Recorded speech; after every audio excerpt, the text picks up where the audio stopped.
Assalamualaikum warahmatullahi wabarakatuh. Perkenalkan, nama saya Intan Harlia, Stambuk A221-19086. Kali ini saya akan membawakan materi mengenai sistem reproduksi pada hewan.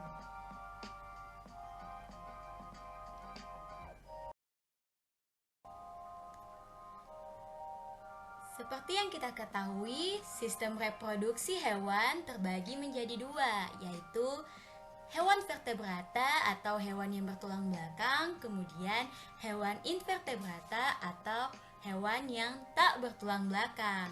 Baiklah, kita akan mempelajari sistem reproduksi pada hewan vertebrata dulu.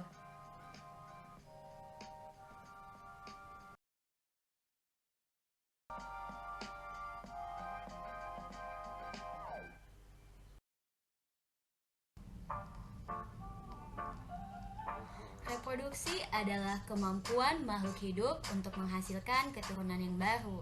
Tujuannya sendiri yaitu mempertahankan jenis dan melestarikan jenisnya agar tidak punah.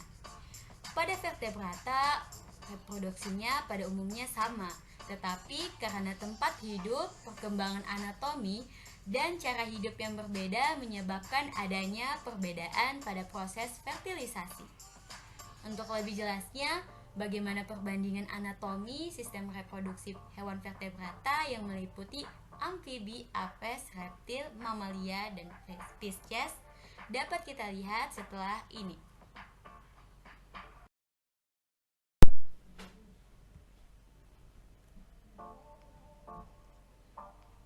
Sistem reproduksi pada amfibi.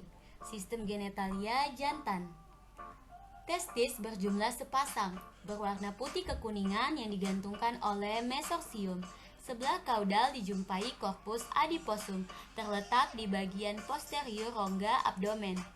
Saluran reproduksi tubulus ginjal akan menjadi ductus afferens dan membawa spermatozoa dari testis menuju ductus mesonephros.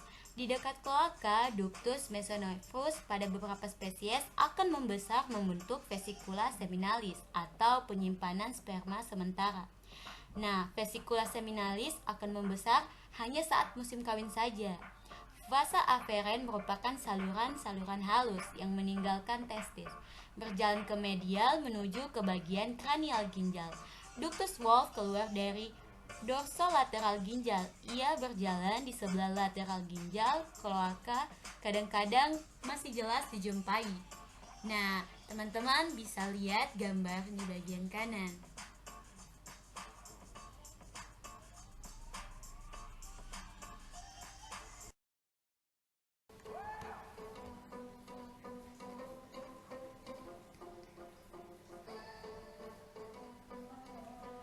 Sistem genitalia betina pada amfibi bisa dilihat di gambar bagian kanan.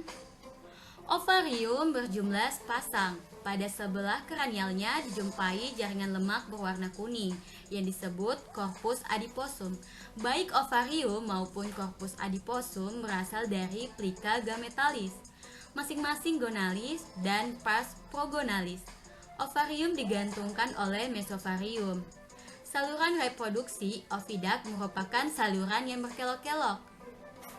Ovidak dimulai dengan bangunan yang mirip corong atau infundibulum dengan lubangnya yang disebut oscum abdominal.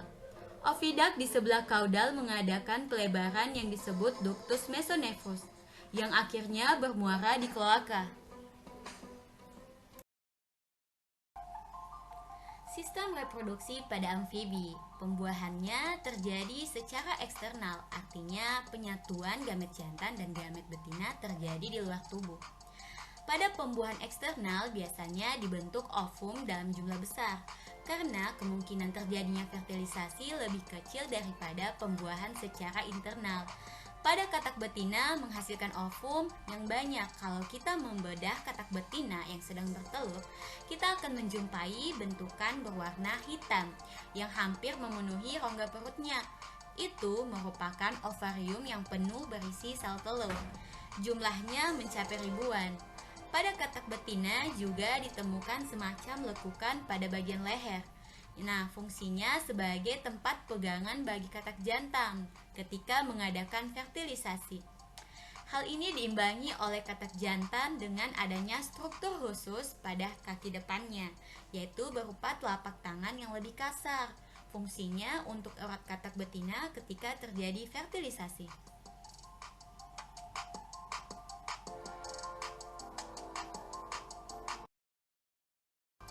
Sistem reproduksi pada reptil bisa kita lihat di gambar bagian kanan. Paling atas itu adalah testis, kemudian di bawahnya ada epididymis, kemudian vas deferens, kemudian ada cloaca, dan yang terakhir hemipenis.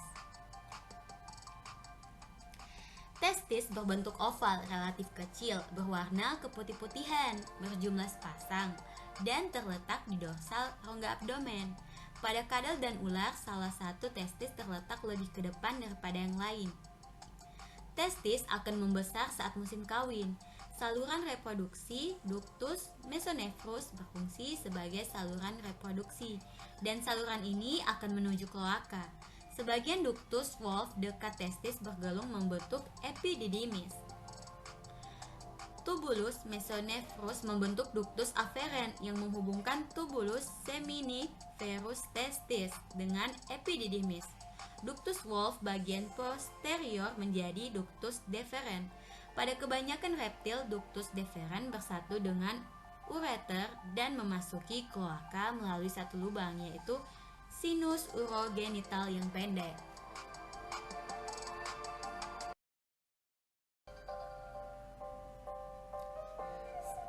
Sistem genitalia betina bisa kita lihat pada gambar di bagian kanan. Paling atas merupakan ovarium, dan kedua di bagian bawah yaitu ovida, kemudian yang terakhir kloaka.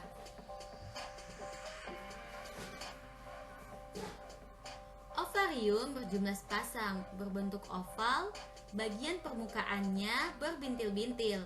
Letaknya tepat di bagian ventral kolumna vertebralis. Saluran reproduksi ovidak panjang dan bergelung. Bagian anterior terbuka ke rongga selom sebagai ostium, sedang bagian posterior bermuara di kloaka. Dinding bersifat glandular. Bagian anterior menghasilkan albumin yang berfungsi untuk membungkus sel telur, kecuali pada ular dan kadal. Bagian posterior sebagai sel gland akan menghasilkan cangkang kapur.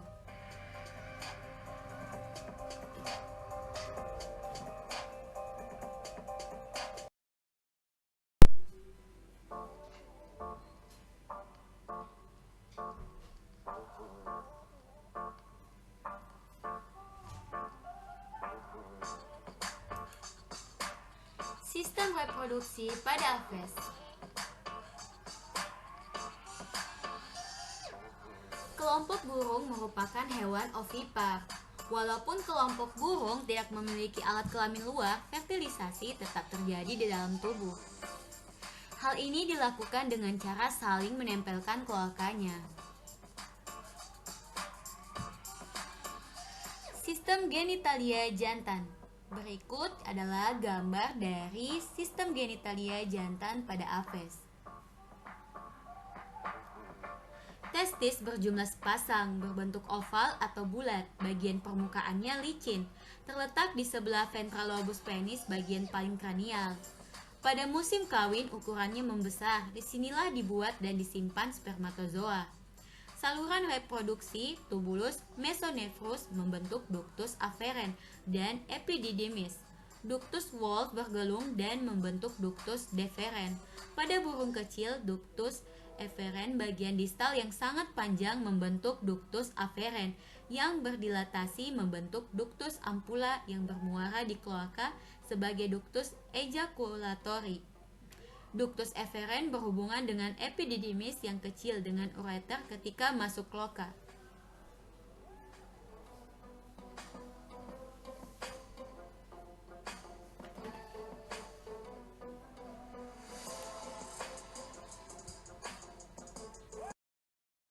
Sistem genitalia pada aves.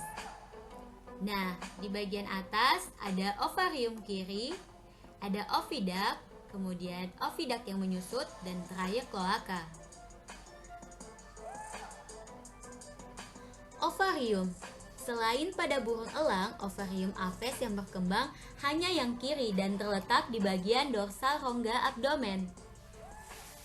Saluran reproduksi oviduct yang berkembang hanya yang di sebelah kiri dan dibagi menjadi beberapa bagian anterior adalah infundibulum yang punya bagian terbuka yang mengarah ke rongga selom sebagai ostium yang dikelilingi oleh fimbre-fimbre. Di posteriornya adalah magnum yang akan mengekskresikan albumin. Selanjutnya, istimus yang mengekskresikan fimbre. Di posteriornya adalah magnum yang akan mengekskresikan albumen. Kemudian istimus akan mengekskresikan membran sel telur dalam dan luar.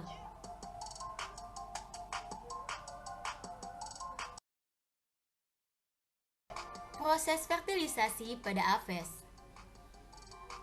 Pada burung betina hanya ada satu ovarium, yaitu ovarium kiri. Ovarium kanan tidak tumbuh sempurna dan tetap kecil yang disebut rudimenter. Ovarium dilekati oleh suatu corong penerima ovum yang dilanjutkan oleh oviduct.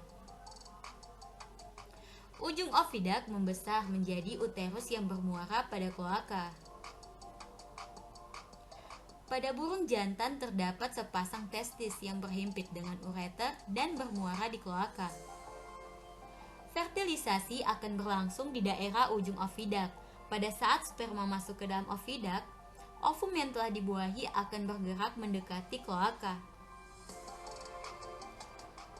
Saat perjalanan menuju kloaka di daerah oviduct, ovum yang telah dibuahi sperma akan dikelilingi oleh materi cangkang berupa zat kapur. Telur dapat menetas menjadi anak burung. Anak burung menetas dengan memecah kulit telur dengan menggunakan paruhnya.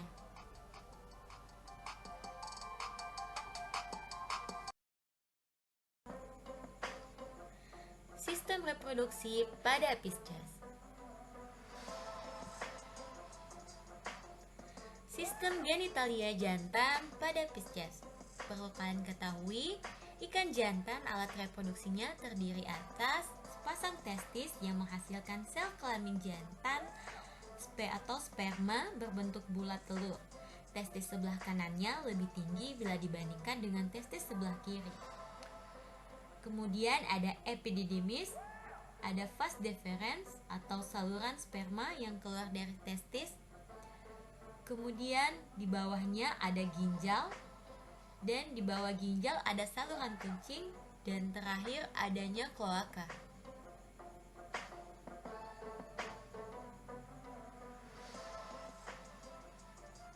Nah, sedangkan pada sistem genitalia betina terdapat organ reproduksi antara lain adanya ovari pada ikan, dan dia terdiri dari banyak telur. Ada ovarium pada Elasmoranchi padat dengan bentuk kurang kompak terletak pada anterior rongga abdomen. Ada saluran reproduksi Elasmoranchi berjumlah sepasang, bagian anteriornya berfusi yang memiliki satu ostium yang dikelilingi oleh fimbre-fimbre.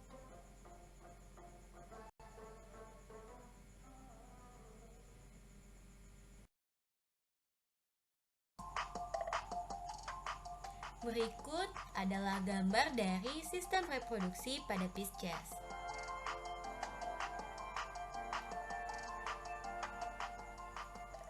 Nah, dari gambar ini kita dapat melihat bahwa terdapat perbedaan dari alat reproduksi ikan betina dan ikan jantan.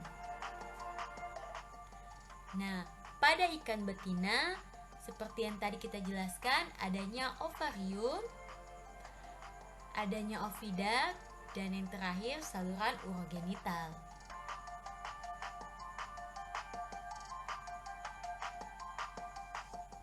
Sedangkan pada alat reproduksi jantan, adanya testis,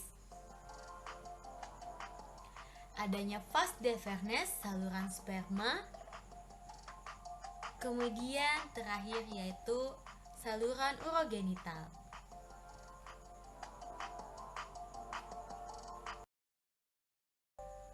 Proses fertilisasi Pisces. Ada dua cara pada proses fertilisasi Pisces atau ikan. Yang pertama, pembuahan di dalam atau internal fertilization. Ikan yang melakukan pembuahan di dalam disebut ikan jenis Ovovivipar.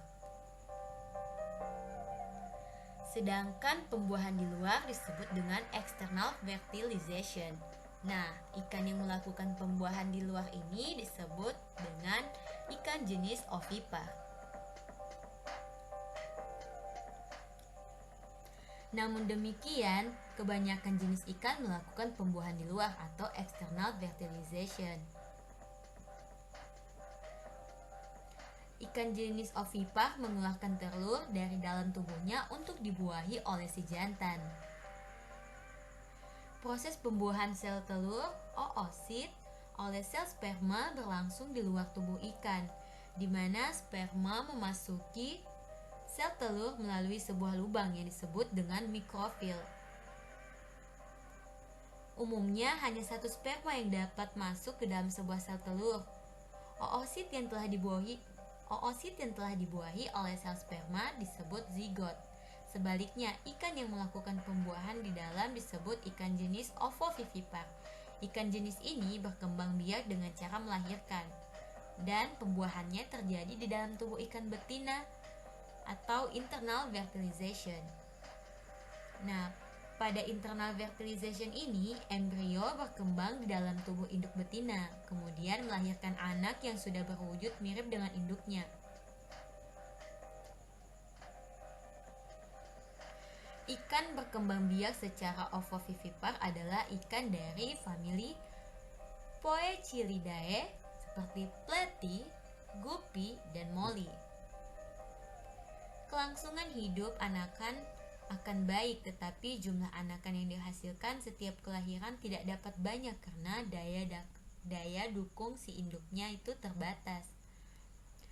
Proses kawinnya ikan ini didahului dengan pematangan sel-sel telur pada betina dan pematangan sel-sel sperma dalam testis ikan jantan. Selanjutnya, proses kawin atau spawning pada ikan ini berlangsung secara alamiah atau insting. Reproduksi pada mamalia. Nah, bagian-bagian dari organ reproduksi mamalia antara lain adanya ovarium yang sepasang, adanya oviduct atau salpinx atau tuba fallopi, adanya uterus, cornua, corpus atau cervix uteri, adanya vagina, vestibula, vulva, klitoris. Nah, bisa kita lihat gambar di bagian kanan merupakan contoh dari bagian-bagian organ reproduksi pada mamalia betina.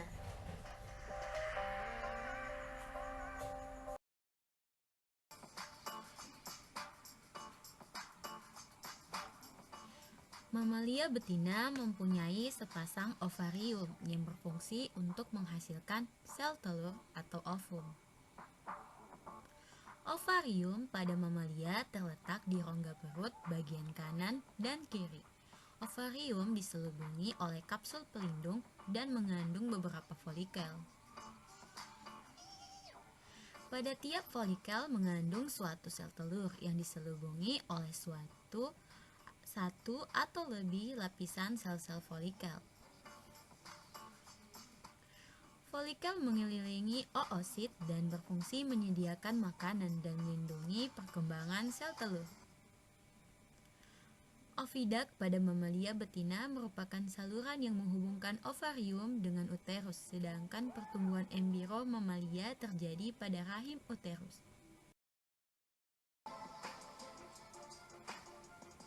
Sistem reproduksi pada mamalia jantan.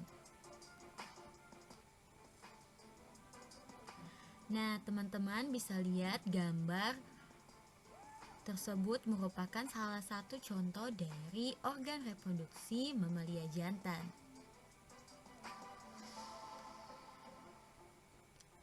Mamalia jantan memiliki sepasang testis yang berfungsi untuk menghasilkan sperma. Testis mamalia jantan berbentuk bulat telur dan terletak dalam skrotum atau kantong zakar. Letak skrotum mamalia berada di luar tubuh agar suhunya sesuai untuk pembentukan sperma. Di dalam testis terdapat saluran halus yang merupakan tempat pembentukan sperma yang disebut tubulus seminefrus. Pada dinding tubulus seminefrus inilah di mana terdapat bakal sperma yang diploid atau 2N.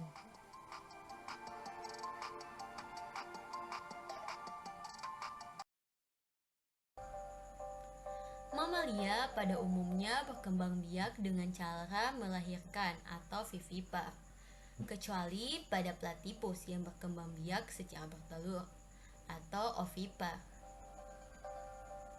Proses peleburan sel sperma dan ovum terjadi di dalam tubuh induk betinanya atau fertilisasi internal.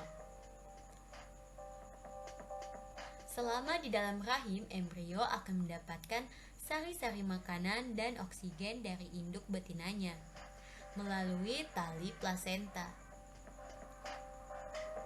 Embrio yang tumbuh dan berkembang sempurna selanjutnya akan menjadi janin yang siap dilahirkan.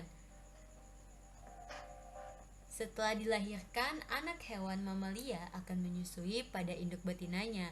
Tingkah laku pada masa kawin mamalia juga berbeda-beda.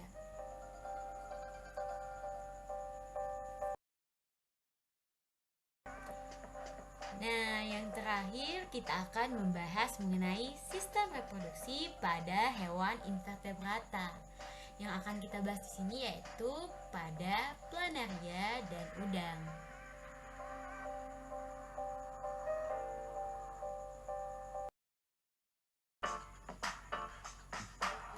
Reproduksi invertebrata. Nah, reproduksi invertebrata itu terbagi menjadi dua. Ada yang aseksual, ada yang seksual. Pada aseksual dilakukan dengan cara fragmentasi, membelah diri, pembentukan tunas, dan sporulasi. Sedangkan pada tahap seksual dilakukan dengan cara reproduksi dua induk dan partenogenesis.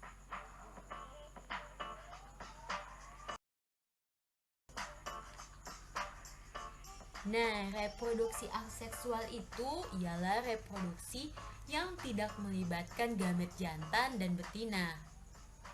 Contoh dari reproduksi aseksual invertebrata yaitu pada cacing planaria sp.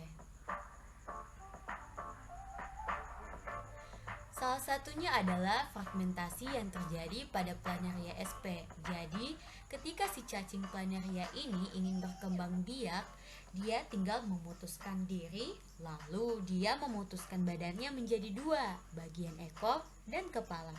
Nanti setelah beberapa hari, pada bagian kepala akan tumbuhlah ekor, sementara tubuh yang tersisa dan bagian ekor akan tumbuh kepala. Lalu lama-kelamaan dia menjadi dua individu.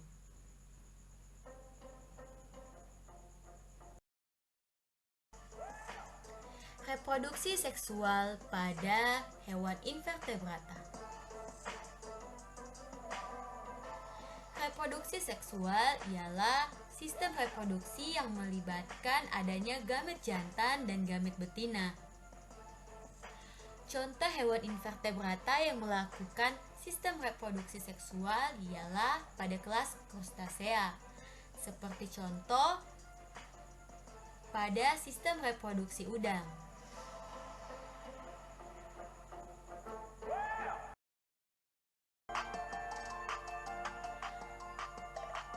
Itulah pemaparan materi mengenai sistem reproduksi pada hewan, baik itu vertebrata maupun invertebrata. Saya atas nama Intan Harlia, Stambuk A221-19086 dari Pendidikan Biologi kelas A mengucapkan terima kasih banyak kepada teman-teman yang telah memperhatikan materi ini. Materi ini saya buat untuk memenuhi tugas mata kuliah Desain Media Pembelajaran. Lebih dan kurangnya saya mohon maaf. Saya ucapkan sekali lagi terima kasih kepada teman-teman.